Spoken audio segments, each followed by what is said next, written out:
Kawachako en jalupo ma jahigni 48 owito ngimane ka nyawadgi machielo oyudo hinyruok marach bang' rawo monjogi e kinde mane gidhi nyime gi chenro mag lupo e dho wath ma Ombogo manitiere sub county Marangwe otieno ma piny rugo kawuono.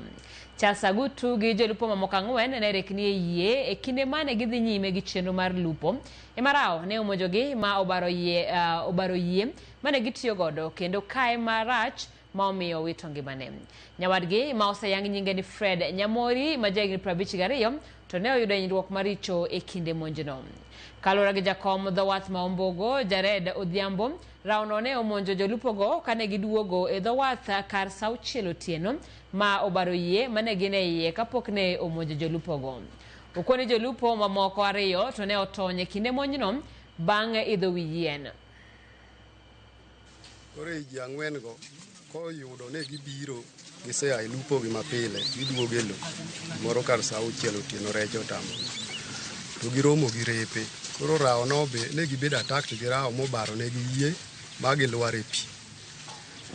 Koro ng'at achiel owito ngimane, ng'at achiel otero osiptal ka rawo ture marach.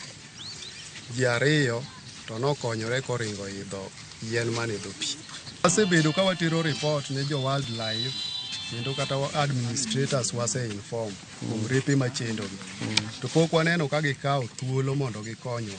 Koro akwama sirikal kaka jogem mondo kaber ukonywa ne mondo gigi kik cham timre kendo.